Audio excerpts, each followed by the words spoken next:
नमस्कार दोस्तों, मैं पुखराज शर्मा आप सबका स्वागत करता हूं आपके अपने YouTube channel Shri Karni commerce classes में। चलते हैं current affairs 8 June 2020 with interesting fact and story. इस बार मैंने आपके लिए कुछ इंटरेस्टिंग फैक्ट एंड स्टोरी भी इसमें ऐड करे हैं जो कि आपके आगामी प्रतियोगी परीक्षा में काफ़ी लाभदायक होंगे। सबसे पहले मैं आपको लेके चलता हूँ अमेरिका की तरफ। जी हाँ, अमेरिका के 46वें राष्ट्रपति के चुनाव जो नवंबर 2020 में होंगे, उसमें डेमोक्रेटिक पार्टी की तरफ से फॉर्मर वाइस प्रेसिडेंट जोए बिडेन को एज ए नॉमिनेट किया गया है प्रेसिडेंट के रूप में इस इलेक्शन में चुनाव लड़ने के लिए। दोस्तों, अमेरिका में दो पार्टियां ही होती है, एक डेमोक्रेटिक पार्टी और दूसरी रिपब्लिकन पार्टी। रिपब्लिकन पार्टी से डोनाल्ड ट्रंप वर्तमान में 45वें प्रेसिडेंट के रूप में अपनी भूमिका निभा रहे हैं और 46वें प्रेसिडेंट इलेक्शन में भी वही रिपब्लिकन पार्टी से एज ए कैंडिडेट के रूप में होंगे। दोस्तों, इनसे पहले जो 44वें राष्ट्रपति थे अमेरिका के, बराक ओबामा सर, वो डेमोक्रेटिक पार्टी से बिलोंग करते थे और पहले ऐश्वेत प्रेसिडेंट होने का सौभाग्य भी बराक ओबामा सर को मिला था। अमेरिका जिसकी स्वतंत्रता दिवस 2 जुलाई 1776 के दिन मनाया जाता है और इसकी राजधानी इसके देश के प्रथम राष्ट्रपति के नाम पर वाशिंगटन डीसी रखी गई। जी हाँ, अमेरिका के प्रथम राष्ट्रपति जॉर्ज वाशिंगटन थे और वर्तमान में 45वें प्रेसिडेंट सबसे व्यूवर्ड और सबसे ज़्यादा अमीर के लिस्ट में आने वाले डोनाल्ड ट्रंप हैं और प्रथम ऐश्वेत प्रेसिडेंट के रूप में बराक ओबामा को चुना गया था। और अमेरिका का राष्ट्रपति जिस प्लेस में रहता है उसको व्हाइट हाउस के नाम से जाना जाता है। अमेरिका की संसद को यूनाइटेड स्टेट कांग्रेस के नाम से जानते हैं, जिसमें दो पार्ट होते हैं, दो ब्लॉक होते हैं, एक रिप्रेजेंटेटिव कहलाते हैं व्हाइट हाउस और दूसरे सीनेटर कहलाते हैं दोस्तों। और इसकी राजधानी वाशिंगटन डीसी पोटोमैक नाम की नदी के किनारे स्थित है। उसके बाद चलते हैं दोस्तों आगे और मैं आपको एक स्टोरी सुनाता हूँ, पॉजिटिव स्टोरी भारत के तमिलनाडु के मदुरई की रहने वाली एम नेत्रा की। एम नेत्रा जिसके फादर एक सैलून चलाते हैं, हाल ही के अंदर UNADAP यानी United Nation Association for Development and Peace की goodwill ambassador to the poor चुनी गई है। दोस्तों, आपने भारत की शान आन बान रखी है और आपने ये एम्बेसडर की पदवी हासिल करी है। अब आपको क्यों UNADAP में चुना गया, इसकी कहानी की तरफ चलते हैं। दोस्तों, आपके पिताजी सैलून चलाते हैं और आप एक मध्यम परिवार से बिलोंग करती हैं। आपने आपकी अगली अध्ययन के लिए यानी अगली स्टडी के लिए 5 लाख रुपए जमा कर रखे थे। अंततः जो कोविड-19 जो एक पैंडेमिक डिजीज चल रही है ग्लोबल लेवल पर, उनकी मदद करने के लिए आपने उन 5 लाख को इन्वेस्टमेंट कर दिया और इन्वेस्टमेंट करा दोस्तों गरीबों की मदद के लिए और इससे 600 फैमिली को बेनिफिट हुआ।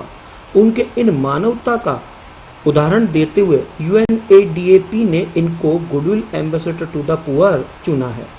आप मदुरई की रहने वाली है और मदुरई में दोस्तों मीनाक्षी टेम्पल भी स्थित है। तमिलनाडु के CM E.K. पलानीस्वामी ने इनके इस कार्य को देखते हुए इनको फॉर्मर CM जयललिता जी के नाम से एक अवार्ड से भी नवाजा जाएगा एम नेत्रा जी को। एम नेत्रा जी को UNADAP ने 1 लाख रुपया पारितोषिक के रूप में दिया है। तमिलनाडु जिसकी राजधानी चेन्नई है और वर्तमान में वहाँ के गवर्नर बनवारी लाल पुरोहित है।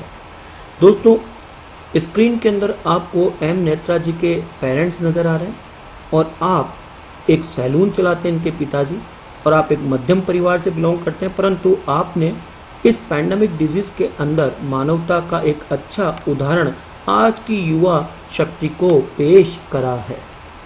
दोस्तों, यहाँ स्क्रीन में आपको इनके फादर की शॉप नज़र आ रही होगी और साथ में पलानीस्वामी जो वहाँ के CM हैं वो भी नज़र आ रहे हैं, जिन्होंने घोषणा करी है कि एम नेत्रा जी को फॉर्मर CM जयललिता जी के नाम से एक अवार्ड भी दिया जाएगा। दोस्तों, ये UNADAP की वेबसाइट से लिया गया एक शॉट है जिसमें दिखाया गया स्टोरी ऑफ होप, जहाँ पे इस 13 वर्षीय छात्रा ने भारत का नाम रोशन कर दिया है और हमारे PM श्री नरेंद्र जी मोदी ने इस बार जो मन की बात की जो स्पीच नेशन के लिए दी थी, उसमें नेत्रा जी और उनकी फैमिली के बारे में चर्चा भी करी थी और 31 मई 2020 को इसका प्रसारण किया गया था।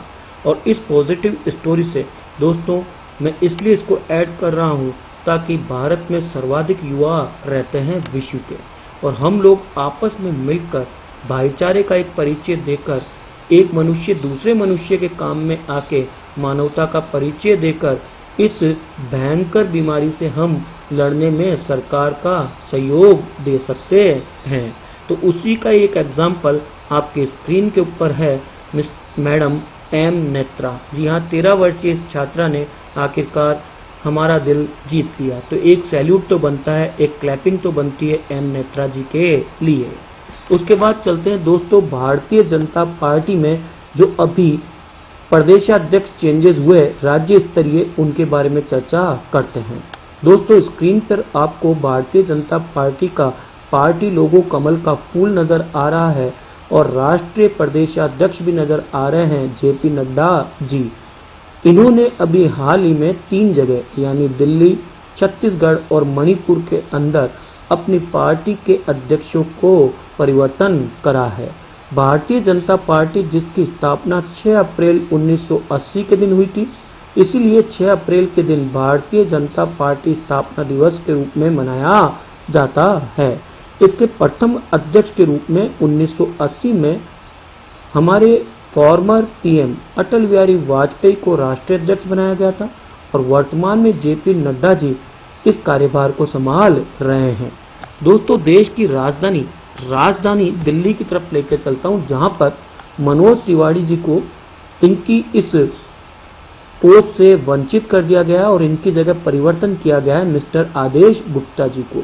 जी हां, फॉर्मर नॉर्थ एमसीडी मेयर और यूनिट प्रेसिडेंट मिस्टर आदेश गुप्ता जी को जेपी नड्डा जी ने दिल्ली की बीजेपी की कमान हाथ में सौंपी है और आपने रिप्लेस करा है मनोज तिवारी जी को। दिल्ली जहां पे सीएम के रूप में अरविंद जी केजरीवाल है और इनका ये 3रा कार्यकाल है और आप आम आदमी पार्टी से बिलोंग करते हैं। वर्तमान में लेफ्टिनेंट गवर्नर यानी उपराज्यपाल के रूप में अनिल जी बैजल है। दिल्ली यमुना नदी के किनारे स्थित है दोस्तों, और दिल्ली की विधानसभा सीटों की संख्या 70 है और 2020 में जो दिल्ली में इलेक्शन हुए उसमें आम आदमी पार्टी ने 70 में से 62 सीटें ली। भारतीय जनता पार्टी को 8 सीटों पर ही विजय प्राप्त हुई। लोकसभा में दिल्ली की कुल 7 सीटें हैं। याद करने का तरीका दोस्तों, 7 के आगे 0 लगा तो 70 विधानसभा की और एक बिंदी हटा दो तो 7 कितने की हो जाएगी दोस्तों, लोकसभा की। और इसमें से 8 सीटें याद कर लो बीजेपी को मिली तो 70 में से 8 गए तो आम आदमी पार्टी को 62 और आईएनसी का तो यहाँ पे खाता भी नहीं खुला। चलते हैं दोस्तों इससे आगे और छत्तीसगढ़ चलते हैं। आदिवासी राज्य छत्तीसगढ़ के अंदर विक्रम उसेंडी की जगह विष्णुदेव साई को भारतीय जनता पार्टी की कमान सौंपी गई है। छत्तीसगढ़ जिसकी राजधानी रायपुर है और भूपेश वाघेल सर वर्तमान में यहां पर मुख्यमंत्री की भूमिका निभा रहे हैं। राज्यपाल के रूप में मैडम अनुसुईया उकई है। छत्तीसगढ़ में विधानसभा की सीटें 90 हैं और लोकसभा की सीटें दोस्तों 11 है। छत्तीसगढ़ एकमात्र पूरे भारत का राज्य है जहां पर 4 नेशनल पार्क स्थित है। दोस्तों उसके बाद चलते हैं मणिपुर जिसकी राजधानी इम्फाल है। वहां पे भारतीय जनता पार्टी ने सिकोम टिकेंद्रा सिंह को अपॉइंटेड कराया भारतीय जनता पार्टी के नए प्रेसिडेंट के रूप में। तो मणिपुर के अंदर अभी राज्यपाल के रूप में नजमा हेपतुल्ला है और यहाँ पे मुख्यमंत्री की भूमिका निभा रहे हैं एन बीरेन सिंह। मणिपुर के अंदर विधानसभा सीटों की संख्या 60 है तो लोकसभा सीटों की संख्या दोस्तों 2 है, एक इनर मणिपुर और एक आउटर मणिपुर के रूप में। उसके बाद चलते हैं दोस्तों, अभी यानी राष्ट्रीय स्तर के ऊपर इलेक्शन कमीशन ऑफ इंडिया ने 8 पार्टियों को राष्ट्रीय पार्टी का दर्जा दिया है जिनके पार्टी लोगो आपके सामने नजर आ रहे हैं। और मेरा प्रश्न लगता है दोस्तों, नेशनल पीपल पार्टी जिसे हम एनपीपी कहते हैं, 2019 में एनपीपी जो कि मैं कह सकता हूँ नॉर्थ ईस्ट इंडिया की पहली पार्टी है और ये पार्टी जो कि इम्फाल जिसका हेडक्वार्टर है, 2013 के अंदर ये एस्टेब्लिशमेंट हुई थी, नेशनल पीपल पार्टी, और इसके प्रेसिडेंट है कोनार्ड संगमा। तो इस पार्टी को अभी हाल ही में 8वां दर्जा दिया गया। तो इस तरह से कुल भारत में 8 राष्ट्रीय स्तर की पार्टियां हैं और नॉर्थ ईस्ट की पहली पार्टी एनपीपी, जिसमें इम्फाल मणिपुर के कोनार्ड संगमा सर जो है इस पार्टी के हेड है। यदि मैं इन 8 पार्टियों की बातचीत करूं इलेक्शन कमीशन ऑफ इंडिया की तरफ से, तो आईएनसी यानी इंडियन नेशनल कांग्रेस, जिसका एम्बलम पंजा है और इसका हेडक्वार्टर नई दिल्ली में, जिसकी स्थापना 1885 के अंदर यानी 29 दिसंबर 1885 के दिन एओ ह्यूम ने करी थी और प्रेसिडेंट के रूप में वर्तमान में सोनिया गांधी जी है। भारतीय जनता पार्टी की बातचीत करें तो इसका हेडक्वार्टर नई दिल्ली है, जिसकी स्थापना 6 अप्रैल 1980 के दिन अटल बिहारी वाजपेयी सर ने करी थी। और भारतीय जनसंघ वही बीजेपी बाद में कहलाया, जिसकी स्थापना 1951 में हुई थी भारतीय जनसंघ की, और बाद में बीजेपी बन गया। वर्तमान में इसके प्रेसिडेंट जेपी नड्डा सर है। और बहुजन समाज पार्टी जहां वीएसपी है, जिसका एम्बलम हाथी है और इसका हेडक्वार्टर नई दिल्ली है। 1984 के अंदर इसकी स्थापना हुई। प्रेसिडेंट के रूप में बहन मायावती है। इसमें नेशनलाइज कांग्रेस पार्टी की बात आती है एनसीपी की, जिसका हेडक्वार्टर नई दिल्ली है, जो 1999 में बनी और प्रेसिडेंट के रूप में शरद पवार है। Communist party of India CPI, जिसका हेडक्वार्टर नई दिल्ली है, जो कि 1925 में इसकी स्थापना हुई और सेक्रेटरी जनरल के रूप में डी राजा इस पार्टी की कमान संभालते हैं। कम्युनिस्ट पार्टी ऑफ इंडिया आपके जो है मार्क्सिस्ट की बातचीत चलती है तो सीपीआई एम, इसका हेडक्वार्टर नई दिल्ली है। 1964 में इसकी स्थापना हुई और सेक्रेटरी जनरल के रूप में सीताराम येचुरी इसकी कमान संभाल रहे हैं। ऑल इंडिया तृणमूल कांग्रेस, जिसे एआईटीएमसी कहते हैं दोस्तों, जो कलकत्ता की पार्टी है और इसकी स्थापना 1998 में हुई और वर्तमान में ममता बनर्जी इसकी हेड है, जो वहाँ की सीएम भी है वेस्ट बंगाल की। और इस नेशनल पार्टी जो है 2016 में इसको नेशनल पार्टी का दर्जा मिला और एनपीपी को अभी हाल ही के अंदर 2019 में जो कोनार्ड संगमा की पार्टी है उसको राष्ट्रीय स्तर का दर्जा मिला। तो इस तरह से कुल 8 पार्टियां नेशनल लेवल की है। उसके बाद चलते हैं दोस्तों बैंकिंग एंड फाइनेंस। और आखिरकार पैंडेमिक डिजीज कोविड-19 और इकोनॉमिक क्राइसिस को देखते हुए एसबीआई और आईसीआईसीआई बैंक ने अपनी सेविंग अकाउंट की ब्याज दरों में कमी कर दी है। जी हाँ, एसबीआई ने 2.75% पर एनम और आईसीआईसीआई ने 3% पर एनम अभी वर्तमान में इनकी ब्याज दर रखी है। दोस्तों सेविंग डिपॉजिट जो है वो 2.7 तो रखा है और एसबीआई ने, और आईसीआईसीआई ने जो रिड्यूस करा है वो करा है 25 बीपीएस। तो दोस्तों स्टेट बैंक ऑफ इंडिया, जिसका farmer name imperial bank of India था, जिसकी स्थापना 27 जनवरी 1921 के दिन हुई थी। बाद में यही बैंक 1 जुलाई 1955 के दिन एसबीआई बना, जो वर्तमान में देश का सबसे बड़ा बैंक है, यानी हर भारतीय का बैंक। और इसके चेयरपर्सन 25वें नंबर के रजनीश कुमार है, और इस एसबीआई का हेडक्वार्टर मुंबई में स्थित है। मैं आईसीआईसीआई की बातचीत करूँ तो इसकी फुल फॉर्म होती है industrial credit and investment corporation of India, जिसका हेडक्वार्टर मुंबई में है। वर्तमान में इसके सीईओ के रूप में संदीप बख्शी है। इसकी स्थापना जून 1994 के रूप में बैंक के रूप में हुई थी। उसके बाद चलते हैं दोस्तों क्रिकेट की तरफ। और क्रिकेट के जाने माने बैन स्टोक्स, जो कि इंग्लैंड के हरफनमौला खिलाड़ी है, वो आपको नज़र आ रहे हैं। और इनकी किताब ऑन फायर अभी काफ़ी सुर्खियों में रही। ऑन फायर में इन्होंने एमएसडी यानी महेंद्र सिंह धोनी के ऊपर एक आरोप लगाया और कहा कि एक मैच में जब हमने हाईएस्ट स्कोर बनाया तो भारत ने लक्ष्य का पीछा करने से पहले ही घुटने टेक दिए, जो कि बिल्कुल गलत कमेंट करा है बैन स्टोक ने। तो बैन स्टोक की किताब का नाम ऑन फायर, और ऑन फायर को हमने 12वें आईसीसी ओडीआई वर्ल्ड कप के फाइनल में देखा था इनकी पारी को। जी हाँ, 85 रन की जो नॉट आउट पारी इन्होंने न्यूजीलैंड के अगेंस्ट लॉर्ड्स के मैदान में खेली थी 12वें आईसीसी ओडीआई वर्ल्ड कप के दिन, उसकी बदौलत इंग्लैंड पहली बार 2019 में आईसीसी वर्ल्ड कप विनर बना, जो न्यूजीलैंड को हराकर विनर बना। इन्होंने पूरे टूर्नामेंट में 465 रन बनाए, जो उनकी एवरेज 66.42 है, और 5 हाफ सेंचुरी भी लगाई। मैन ऑफ द मैच भी रहते हैं वर्ल्ड कप फाइनल में, क्योंकि 84 रन नॉट आउट पारी खेली थी। और फिर सुपर ओवर के मैच में, जो कि इंग्लैंड और न्यूजीलैंड के बीच में एक रोमांचक स्थिति के ऊपर आ गया था, उसमें 15 रन जो इंग्लैंड ने बनाए थे उसमें से 8 रन आपने बनाए थे। और ऐसे ही ऑस्ट्रेलिया और इंग्लैंड के बीच जो टेस्ट चैंपियनशिप होती है इसका नाम एशेज है दोस्तों, उसमें 441 रन इन्होंने बनाए जिनका एवरेज निकलता है 55.12, जिसमें इन्होंने 250 और 200 बनाए। और इनकी जो 100 थी दोस्तों वो देखने लायक थी, जिसकी वजह से ये एशेज जो है वो ड्रॉ रही, यानी ना तो ऑस्ट्रेलिया जीत पाया और ना इंग्लैंड। तो इनकी बदौलत की वजह से इस बार एशेज ड्रॉ रहा और अल्टीमेटली ऑस्ट्रेलिया के पास भी एशेज की ट्रॉफी रहेगी। इन्होंने 13 सिक्सेस भी एशेज के अंदर मारे, जो कि more than any other player in the series. तो मैं कह सकता हूँ 2019 यदि किसी क्रिकेट खिलाड़ी के नाम था तो वो था बेन स्टोक्स, जिनकी पैदाइशी न्यूजीलैंड है परंतु ये इंग्लैंड टीम की तरफ से खेलते हैं और ऑलराउंडर की भूमिका निभाते हैं। और इन्होंने न्यूजीलैंड को हराकर ही इंग्लैंड को पहली बार वर्ल्ड कप ओडीआई चैंपियंस बनाया। अगला वर्ल्ड कप जो कि 13वां वर्ल्ड कप होगा दोस्तों 2023 में ओडीआई का, वो भारत इसकी मेज़बानी करेगा। और 12वें ओडीआई वर्ल्ड कप की मेज़बानी इंग्लैंड ने करी थी और इंग्लैंड ने जब होस्टिंग करी थी तो पहली बार इंग्लैंड ही जीता था न्यूजीलैंड को हराकर। उसके बाद चलते हैं दोस्तों, अभी हाल ही में ऑपरेशन ब्लू स्टार की 36वीं वर्षगांठ मनाई गई।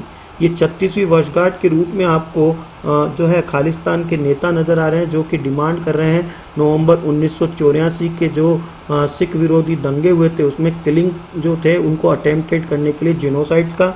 और यहाँ पे आपको ऑपरेशन ब्लू स्टार को समझना जरूरी है दोस्तों। ऑपरेशन ब्लू स्टार जो था वो इंडियन मिलिट्री के द्वारा एक एक्शन लिया गया था 1 से 8 जून 1984 के दिन, जिसमें रिमूव करना मुख्य उद्देश्य था मिलिटेंट रिलीजियंस को। Leader general Singh general Singh Bhindranwale और फॉलोअर्स जो इसमें थे दोस्तों वो एक बिल्डिंग के अंदर घुस गए थे और भिंडरवाला के साथ में जब इनके फॉलोअर्स जो गए थे वो स्वर्ण मंदिर जिसको हम हरमिंदर साहिब कॉम्प्लेक्स बोलते हैं अमृतसर में स्थित है उसमें चले गए थे अपने बचाव के चक्कर में। और फिर यहाँ पर जो इंडियन मिलिट्री ने एक गलत करा, एक धार्मिक स्थल के अंदर जाके ये एक ऑपरेशन चलाया जिसका नाम ऑपरेशन ब्लू स्टार रखा गया। इसकी निंदा हुई और इसी निंदा के अभी 36वीं वर्षगांठ मनाई गई और उसमें एक रिलीजन जिसका नाम सिख है वह लोग अरेस्ट करने की बात कर रहे हैं कि हमारे खिलाफ जिन्होंने दुख दर्द दिया आप उनको अरेस्ट कीजिए। दोस्तों पंजाब जो कि 5 नदियों का संगम कहलाता है और वहाँ पर व्यास, चेनाब, झेलम, रावी और सतलज नाम की नदियाँ बहती है, जहाँ पर कैप्टन अमरिंदर सिंह सीएम के रूप में है और जिसकी पंजाब की राजधानी चंडीगढ़ है। गवर्नर के रूप में राजस्थान भीलवाड़ा के बदनौर के रहने वाले बीपी सिंह बदनौर यहाँ पर राज्यपाल की भूमिका निभा रहे हैं। उसके बाद चलते हैं दोस्तों रिप की तरफ, यानी रेस्ट इन पीस मिस्टर वेद मारवा। जी हाँ, former governor and Delhi police commissioner की 87 साल की उम्र में वर्तमान में मृत्यु हो गई। आप फॉर्मर गवर्नर रह चुके हैं मिजोरम, मणिपुर और झारखंड के। इसके अलावा director general of the national security guard में भी आप अपनी भूमिका दे चुके हैं और इसके अलावा आप adviser to the governor in Jammu and Kashmir और बिहार के भी रह चुके हैं। तो जाने माने हम कह सकते हैं पॉलिटिशियन और जाने माने बड़ी सेलिब्रिटीज वेद मरवाह को हमने खो दिया है। इनका इंतकाल, इनकी मृत्यु 87 साल की उम्र में हो चुकी है। उसके बाद चलते हैं दोस्तों एक और बैंक की खबर की तरफ। जी हाँ, एक प्राइवेट बैंक जिसका नाम कर्नाटका बैंक है, उसके 4 पार्टियों ने 285 करोड़ रुपए का फ्रॉड करा है 4 लोन अकाउंट में। ये 285 करोड़ रुपए का फ्रॉड जब सामने आया और एनपीएस से बढ़ गया, यानी नॉन परफॉर्मिंग असेट्स। इन्होंने कुछ गलत दस्तावेजों के द्वारा 285 करोड़ रुपए का एक बहुत बड़ा फ्रॉड कर्नाटक बैंक में करा है। कर्नाटक बैंक जिसकी theme your family bank across India और जिसका हेडक्वार्टर कर्नाटक के मैंगलोर में, वर्तमान में महाबलेश्वरा एमएस इसके सीईओ है, जिसकी स्थापना कर्नाटक बैंक की 18 फरवरी 1924 के दिन हुई थी। तो एक फ्रॉड बैंक 285 करोड़ का नजर आ रहा है दोस्तों कर्नाटका बैंक। तो it's a not good sign for banking sector of India. उसके बाद दोस्तों चलते हैं एक फन फैक्ट की तरफ और आपको अमूल गर्ल नजर आ रही है। जी हाँ, Amul lands in controversy over exit the dragon. अभी कुछ दिनों पहले अटली बटली डिलीशियस अमूल, जी हाँ इसी नाम से हम इस बटर गर्ल को जानते हैं जिसका वास्तविक नाम सेल्विस्टर डा चूना है। जी हाँ, इनका ये हम बटर गर्ल जिसको बोलते हैं उसका ओरिजिनल नेम सेल्विस्टर डा चूना है, जो कि बॉर्न हुई थी 1966 में।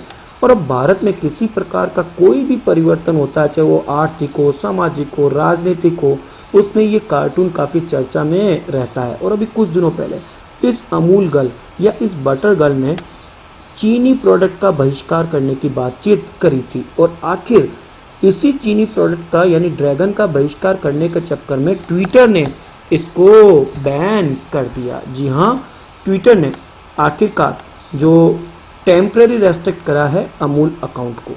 अमूल यानी आनंद मिल्क यूनिट लिमिटेड, जिसकी फुल फॉर्म है, और इस अमूल दूध डेयरी जो आनंद गुजरात में स्थित है, जिसकी स्थापना 14 दिसंबर 1946 के दिन हुई थी, और वर्तमान में इसके CEO RS सोडी है।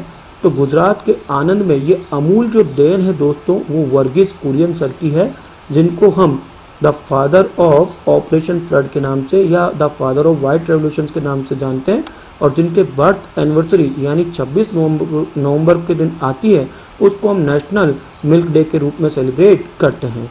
वर्ल्ड मिल्क डे के रूप में हम 1 जनवरी के दिन जो है इसको ऑब्जर्व किया जाता है। तो एग्जिट द ड्रैगन आखिरकार इस बटर गर्ल्स के ऊपर भारी पड़ गया, और ट्विटर ने इसके खाते को अभी टेम्पररी रेस्ट्रिक्ट कर दिया है। तो the Amul the taste of India, यहाँ पे आपको ये जानना भी जरूरी है दोस्तों, अमूल जो कि भारत का एक ब्रांड है, मेक इन इंडिया में आता है।